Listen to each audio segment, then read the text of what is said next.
Welcome. In this video, what I want to do is cover rational expressions. And what I want to do is cover simplifying rational expressions, simplifying complex rational fractions, as well as applying operations such as addition, subtraction, multiplication, and division with rational expressions. And this is all to help prepare you for pre-calculus, where we cover a lot in rational expressions in functions, as well as talking about the graphing and solving. So it comes up quite a bit. And one thing I see that, when students are in the pre-calculus is they struggle a lot remembering what exactly we did and how we simplified, simplify expressions. So that's the purpose of kind of creating these problems and going over them with you. Now, to get started with rational expressions, there's one kind of important thing we need to understand to help us simplify, and that is called the division property. And basically what the division property, covers is something you're familiar with. If I have like x divided by x, then I know that that is just going to simplify to 1, right? And that works the same way if I have x plus 1 over x plus 1. That also divides 1. So it doesn't matter if it's just a term or like a number, 3 over 3. Right? That just equals 1. So it doesn't matter if it's a number, a variable, or an expression. As long as they're the same in the numerator and denominator, they divide to 1. So that's basically what we're going to help do to simplify our rational expressions. So in this first example, you can see that our terms are separated by multiplication. Now, the only way to apply division property is when our expressions or terms are separated by multiplication. So in this case, you can see that every single quantity or number here is separated by multiplication. And since the x plus 1s are exactly the same in the numerator and denominator, we can say that sometimes we'll write a notation like that, which, sometimes people say cancels out or divides out. Well, they really don't cancel out or divide out. They just divide to equal to 1, as we noted right there. So therefore, the only thing left here is note that I have a negative here, is I have a negative x plus 3 over 3. Now, there's a couple different ways we could do this. We could leave it in that format, or we could recognize that there's really a 1 right there as well, and I could rewrite this as a negative 1/3 times x plus 3. So sometimes you'll see an answer like that, or you could also see the answer, with that negative 1/3 distributed. So that'd be a negative x over 3 minus 1. Right? Because if you multiply that over 3, you get negative x over 3, minus 1. So that's just another way that you might see the answer represented. Now, it's important because another mistake students do is say, oh, the x's divide out there. No, they don't, because you see x squared plus x, that's separated by addition, not multiplication. So what we need to do is we need to simplify this. And what I mean by simplifying is rewrite the expression as a product. Therefore, then we can apply the division property. Well, the process of rewriting an expression as a product is factoring. And what we can see here in the numerator, I have an x squared and an x, so they have a common factor of x. So I can divide on an x, or sometimes just say factor out an x, and that's going to leave me with an x plus 1 divided by x. Now you can see, oh, I have x divided by x, which is equal to 1. So when you divide them out, you can write the 1 there if you want. But you can see that keeping that 1 there is really not doing anything else, for us. So we can just leave it as x plus 1 as our simplified answer. Another thing I might point out is a lot of times, or at least in a pre-calc, we'll talk a lot about the restrictions. Like, for instance, x cannot equal 0 here. So, we'd write that x cannot equal 0 because you can't divide by 0. I'm not going to work on the restrictions of each of these expressions in this video, just to kind of keep it short, because we get into expressions a lot in the pre-calculus curriculum. So that's the reason why I'm not going that extra step.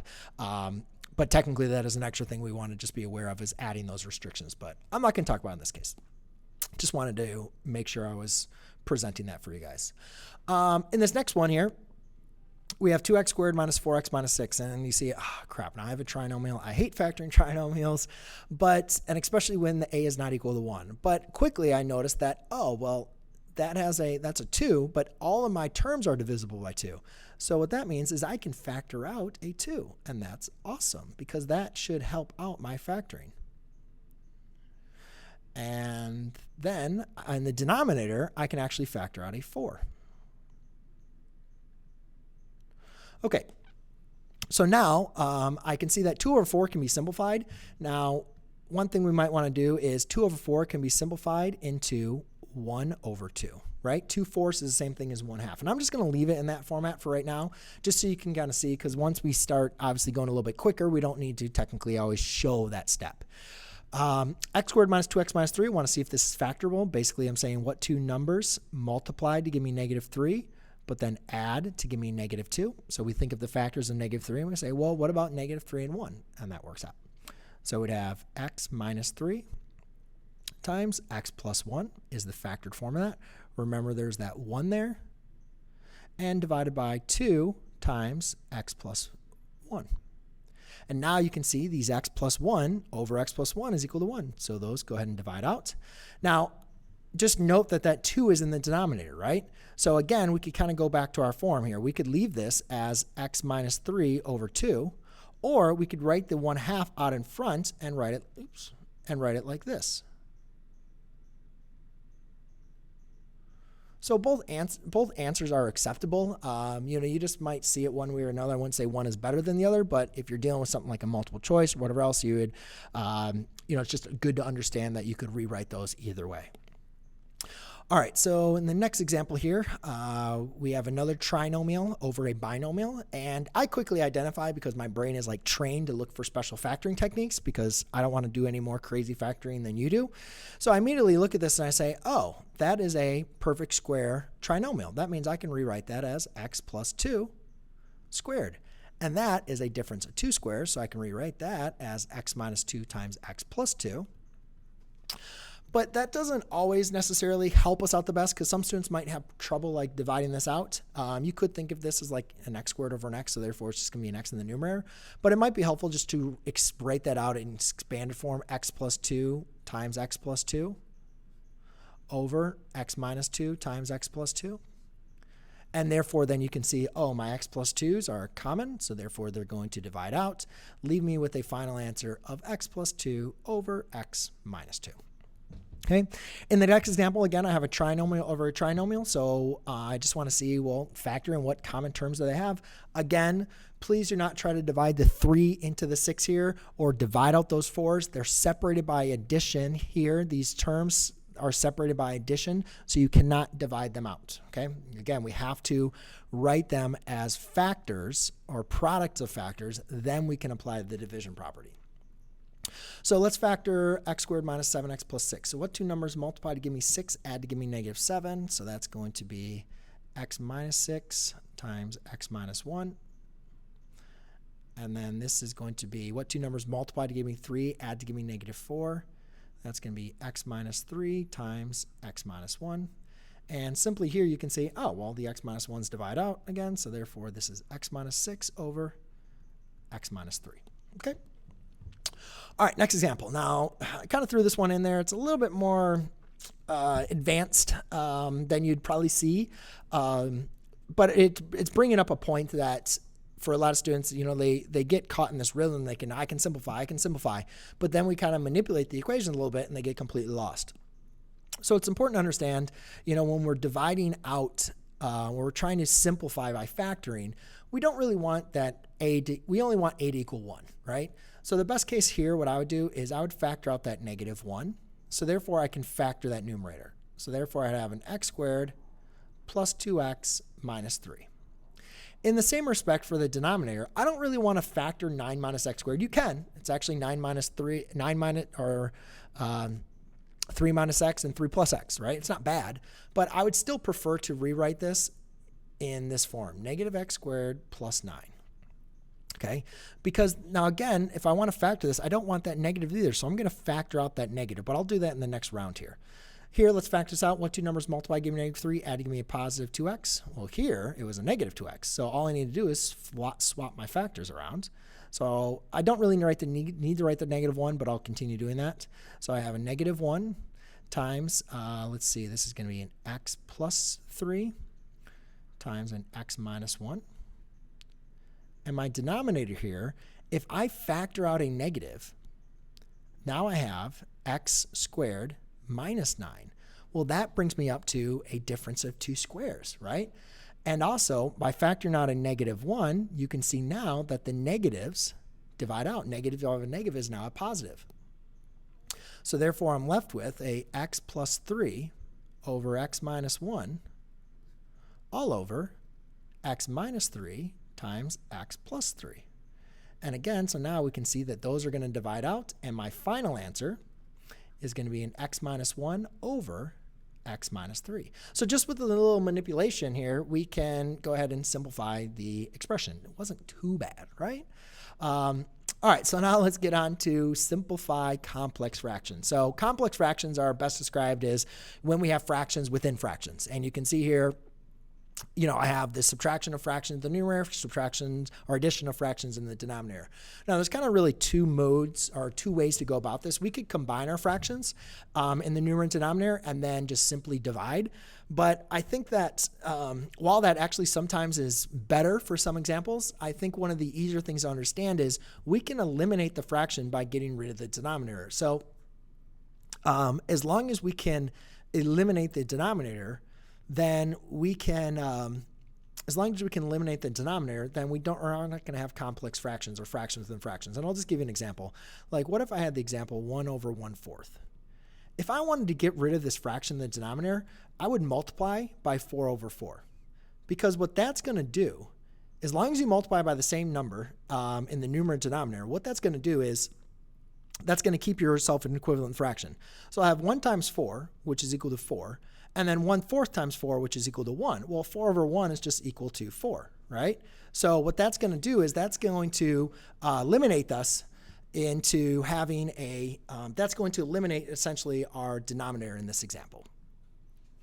Now moving on to so what we want to do is we want to get rid of this fraction.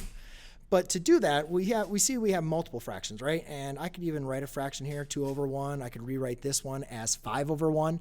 So when we have multiple fractions, we want to find the least common denominator of all of our fractions. And what we want to do is we want to be able to determine what is the smallest term that divides into all of our fractions. So in this case, our LCD is just going to be x plus 4 because, and I'll write that to the side. Oh, I'm not going to write to the side. Maybe I'll write it over here. I don't really have much room anymore. Let's do it in blue. But in this case, our LCD is going to be x plus 4 because x plus 4 divides an x plus 4 and 1 divides an x plus 4. So what I'm going to do is I'm going to multiply every single term in my numerator and my denominator times x plus 4. And since my denominators divide into them, see, like here, since 4 divides into 4, it's going to make it equal to 1, right?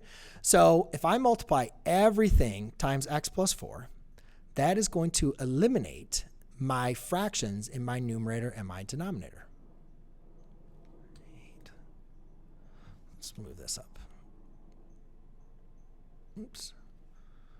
Okay, minus 4. And then over here, I'll multiply by x plus 4. And then times x plus 4. Okay, so watch. X plus 4 times 3 divided by x plus 4. Again, the division property, right? Those divide out. I'm just left with 3. Now here, I have nothing to divide out, right? Really, just 2 over 1 is just 2. So therefore, I need to keep that expression as 2 times x plus 4. In the next example here, I have x plus 4 times 5. So I'll just rewrite that as 5 times x plus 4. And then over here, you can see I have x plus 4 in the denominator and x plus 4 in the numerator.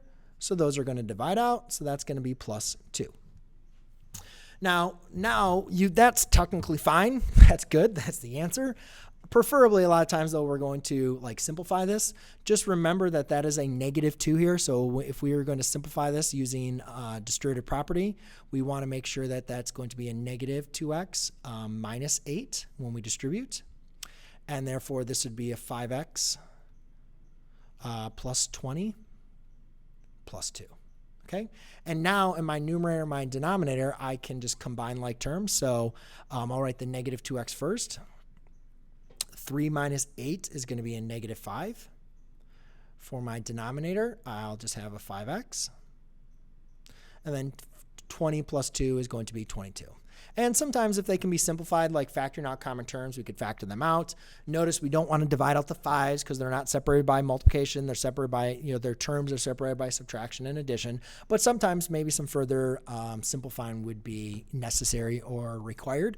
But in this case, that's going to be your simplified answer. And again, this is the same thing. We just simplified and made it nice, a little bit prettier.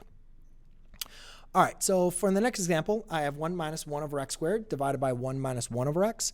And again, we want to term, what is the one number or expression or term that all my denominators divide into? So what is the smallest term, or the least common denominator, that x and x squared both divide into? And that is going to be x squared. So what I'm going to do is I'm going to multiply every single term times x squared. And again, since I'm multiplying every term times x squared, I'm not changing the fraction. Like over here, since I multiplied the numerator and denominator times 4, I'm not changing the fraction. Since these are separate, since these has multiple terms, that's why I had to multiply everything times x squared. So let's go and write down the next thing. X squared times 1 is x squared. Here, I have an x squared in the numerator and now an x squared in the denominator, so that's going to divide out into a 1. Over here, I have x squared times 1, which is x squared.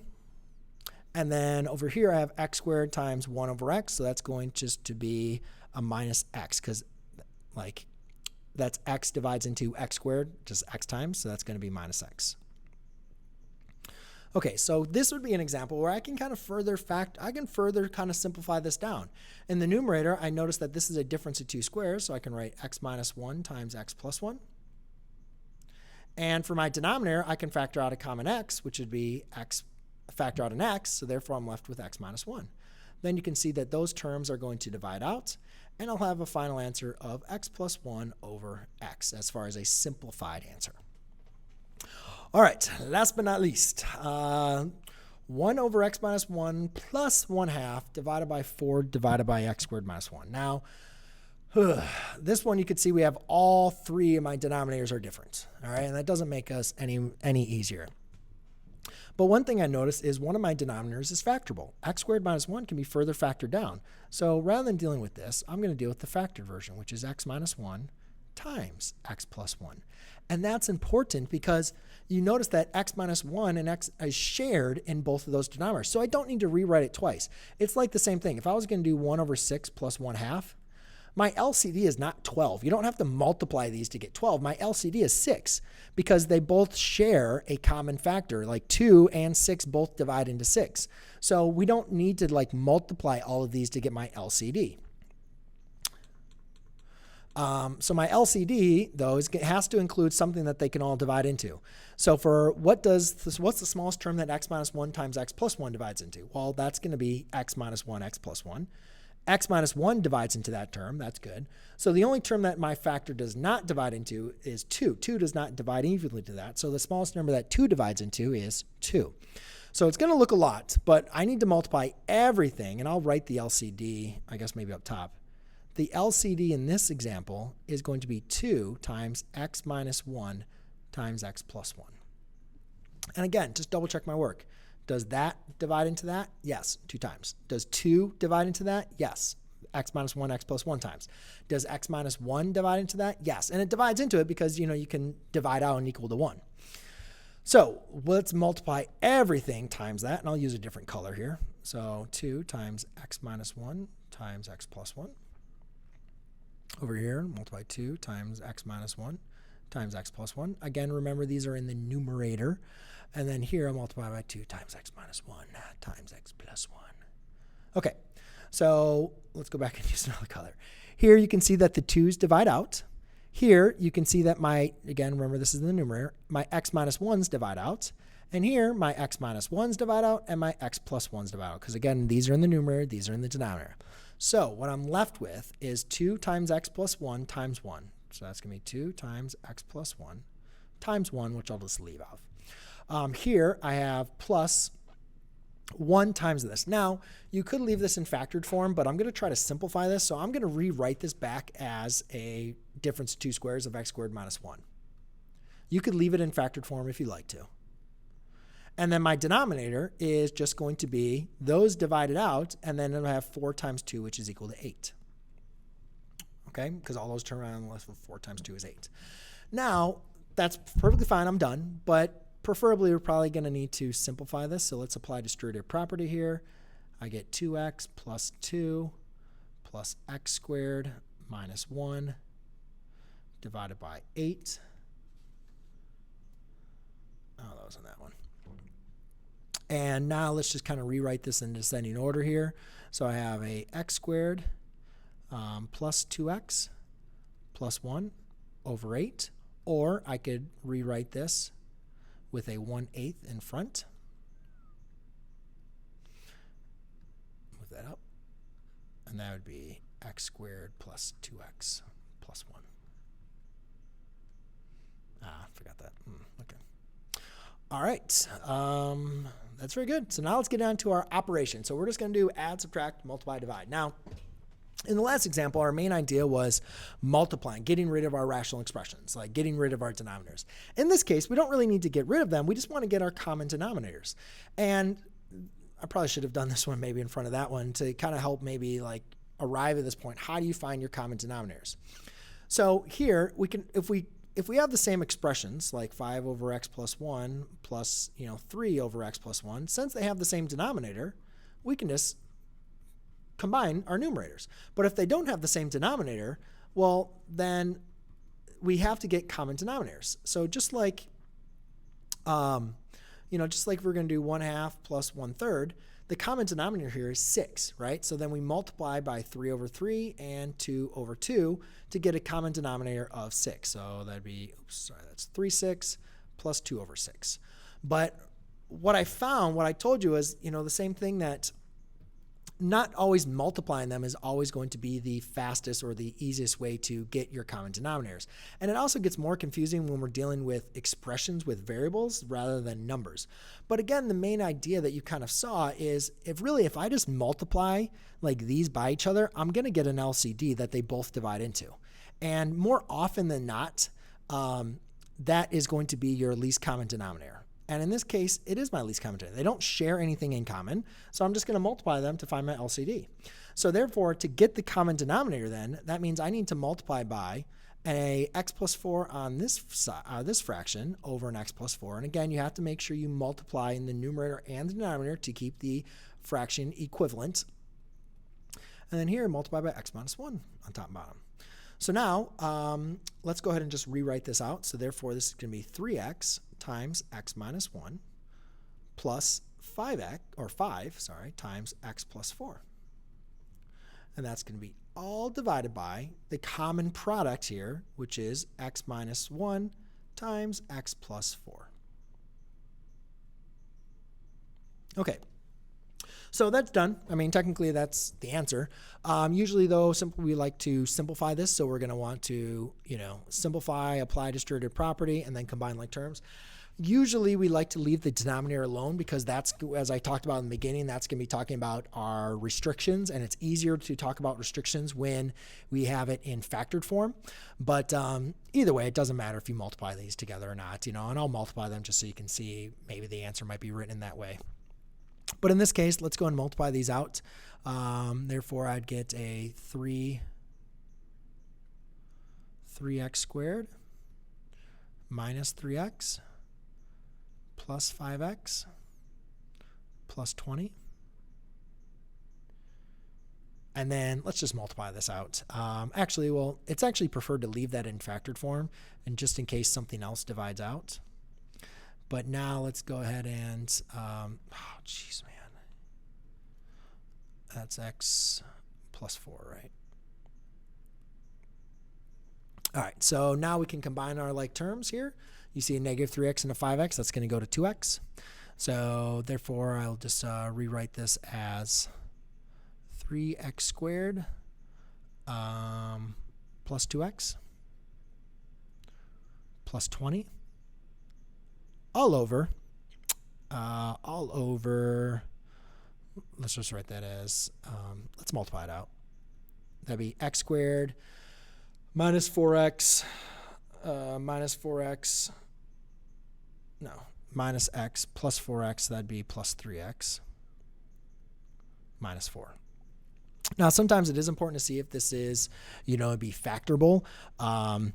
But what we notice is if I look at the discriminant of this using the quadratic formula, I could quickly see that this is not going to be factorable across real numbers. So therefore, we don't need to worry about trying to factor it out. All right, in the next example. Now, in this case, I said, here's where I kind of catch myself. In this case, it was quickly to find the LCD, just multiply your denominators. But this one, you don't really want to multiply these very quickly and just jump to that assertion. So the best thing to do is if we notice that we have something that can be factorable in one of our denominators, then let's factor it out. So x squared minus 5x plus 4 can be factored into x minus 4 times x minus 1. And you can see that now they share the x minus 4s, right? So my LCD, I don't need to rewrite x minus 4 again twice. I just need to write it once. So my LCD is x minus 4 times x minus 1. Okay? Because again, this is obviously the same as that, so it divides into it. And x minus 4 divides into that, x plus 1 times. So now I need to multiply. This already has my common denominator, so I don't need to do anything here. I just need to multiply by x minus 1 on the left side. Okay, so I'm just going to leave that fraction as it is. So I'll have, and then here I can multiply this, but this becomes, now again, there's a couple things that are important. Make sure you be aware of this negative, right? So I need to multiply this. Now you could rewrite that as x minus 1 squared, but let's actually multiply this out. So when doing that, I'm going to have 2x on the left side over x minus 4 times x minus 1. And then that's going to be, I'm going to write this, and I'll leave it as a minus. Let's multiply this out. Now I'm going to insert parentheses because a lot of will usually forget about that subtracting. You're subtracting this whole expression. You're not subtracting x. You're subtracting an x minus 1. So when you multiply by something, a lot of times we forget about those parentheses. So it's very important to kind of insert parentheses to make sure that that quantity we remember is what's being subtracted. So by multiplying this out, I get x squared minus 2x plus 1 all over x minus 4, our common factor, times x minus 1. Okay, so now, again, what I was talking about is this subtraction, you need to distribute that to every single one of those terms. So it's very important, before we start trying to simplify this, we got to make sure we rewrite that as our numerator. So let's go ahead and do that. So our numerator, so since we have common denominators, we can just write them under the same common denominator. So by doing that, I'll have 2x minus x squared plus 2x minus 1 all over x minus 4 times x minus 1. Now, what I can do is I can combine my like terms here. So I have a negative x squared. 2x plus 2x is 4x. So let's write this as negative x squared plus 4x, and then minus 1. And then again, one last kind of step that we can do is we can factor out that negative. This is not going to be factorable, but a lot of times writing out a negative is sometimes going to be something you will see. So sometimes we'll factor out that negative. Oh man, I don't know why I'm having trouble like that. So we could factor out a negative, and that would be x squared minus 4x plus 1 all over x minus 4. I hate that it does that. X minus 4 times x minus 1. Okay? And again, you could multiply that out if you wanted to or needed to, but in this case, I'm just going to try to keep it simple. All right, last but not least, we got multiplying. So when multiplying, we don't need to worry about common denominators. We can just multiply straight across. But what's nice about this is multiplying, we basically have terms or expressions separated by multiplication. So we can apply the division property as soon as possible.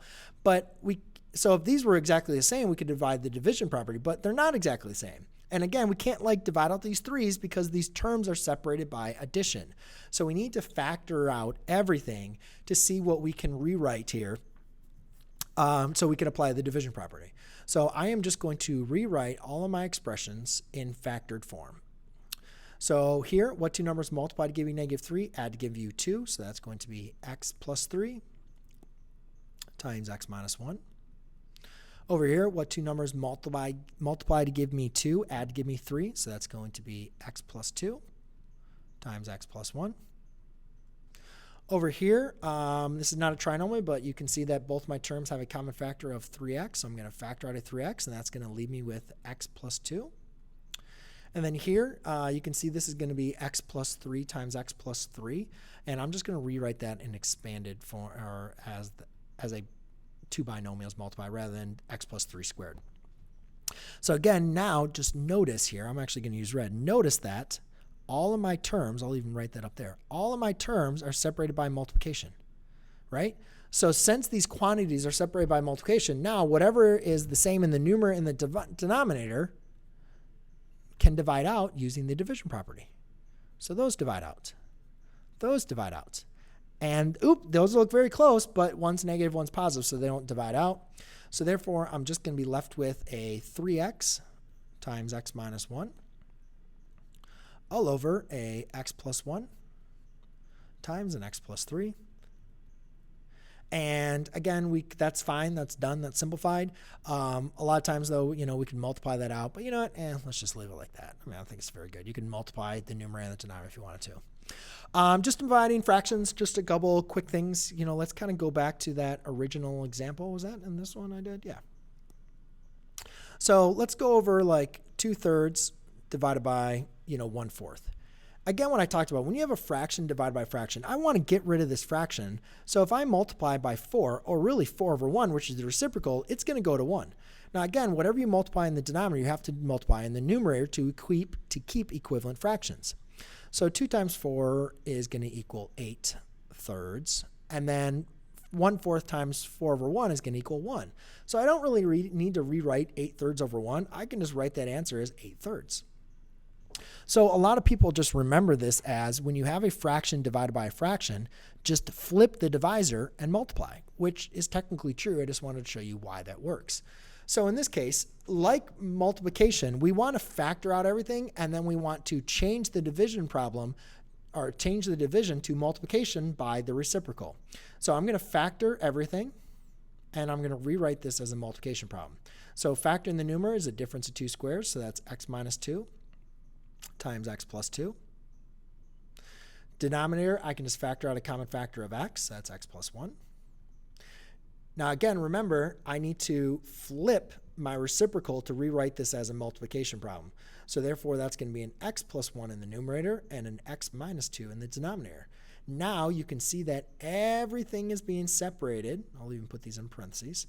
Everything is being separated by multiplication. So now I can apply the division property to simplify out my common terms. X plus 1's divide out, x minus 2's divide out, and I'm left with a final answer of x plus 2 over x. So there you go, ladies and gentlemen. Hopefully this video has helped you with understanding simplifying rational expressions, complex fractions, as well as applying operations. They will help you out in pre-calculus for sure. Thanks so much. Take care.